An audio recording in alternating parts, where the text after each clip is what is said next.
పరిపాలన చేతకాక నిజంగా ప్రజలకి సేవలు అందించేటువంటి సామర్థ్యం లేక చిత్తశుద్ధి లేక అది అంతున్న నమ్మకం లేక ఓట్ల కోసం తాత్కాలికమైన తాయిల మీద ప్రభుత్వాలు ఆధారపడుతున్నాయి. సరే ఇస్తున్నప్పుడు కాదనటువంటి మీకు కానీ నాకు కానీ ₹1,00,000 గవర్నమెంట్ ఇస్తున్నారు వద్దంటాను. నేను ఎందుకు వద్దంటాను? నేను పనులు కడుతున్నాను, మళ్ళీ ₹1,00,000 వస్తే నేను ఎందుకు కాదంటాను? కానీ ప్రజలు తప్పట్టకూడదు, ప్రభుత్వాలని రాజకీయ వ్యవస్థను తప్పట్టాలి.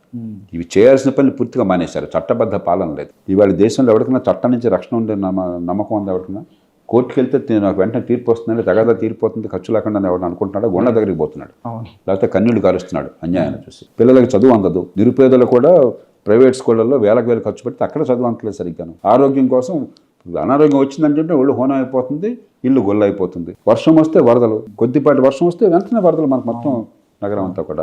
మంచినీళ్ళలో మురుగునీళ్ళు కలిసిపోతాయి, మంచినీళ్ళు సరిగ్గా అందవు. హైదరాబాద్ నగరానికి తీసుకొచ్చే మంచినీళ్ళలో 45% మళ్ళీ డైరెక్ట్గా మూసీలోకి వెళ్ళిపోతున్నాం మన ఇళ్ళకి రాకుండా. అటు గోదావరి నుంచి ఇటు కృష్ణ నుంచి బోర్డంత కష్టపెట్టి కొన్ని వేల కోట్లు ఖర్చు పెట్టి మనం తోడు తీసుకొస్తున్నాం.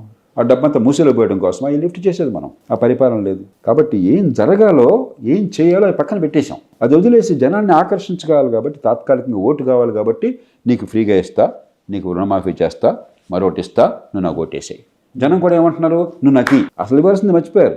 ఈ విద్య, ఈ ఆరోగ్యము, చట్టబద్ధ పాలన, మంచి రోడ్లు, మంచినీళ్ళు సరిగ్గా అందడము, దోమలు లేకుండా ఉంటే నాకు నా శ్రీమతికి కూడా చిక్కుని గుంజ వచ్చింది దోమల పుణ్యం అని. దోమలు మంచోడు చెడ్డోడు లేకపోతే డబ్బున్నోడు లేడు తేడా చూడవు కదా, ఎవరికైనా కొడతాయి. ప్రపంచంలో అన్ని ఏ దేశం కంటే ఎక్కువ డెంగీ ఫీవరు, చిక్కుని గుంజ ఇండియాలో ఎక్కువ ఉంది. ఎందుకని? దోమలు మన ఇంట్లో కంట్రోల్ చేసుకోగలమా? ప్రభుత్వమే చేయాలి. అది మన సహకారం కావాలా. కానీ దోమలు అదుపు చేసేది ఉమ్మడిగా చేయాలి. అందుకోసం ప్రభుత్వం ఉన్నది. ఎక్కడ జరుగుతుందా పని? జరిగితే దోమలు ఎట్లా ఉంటాయా?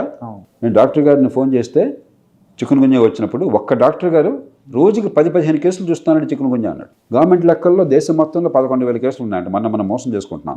ఆ ఒక్క డాక్టర్ గారు 11,000 కేసులు చూస్తున్నాడు చికెన్ గుంజ. అదేదే లేదని నటించడమే కానీ మనకి పరిపాలన బాగు చేయాలి, ఈ ప్రజలకి సేవలు అందాలి, ప్రజలకి వచ్చే పనుల డబ్బు సద్వినియోగం కావాలన్న భావన మనకు లేకుండా పోయింది పరిపాలన.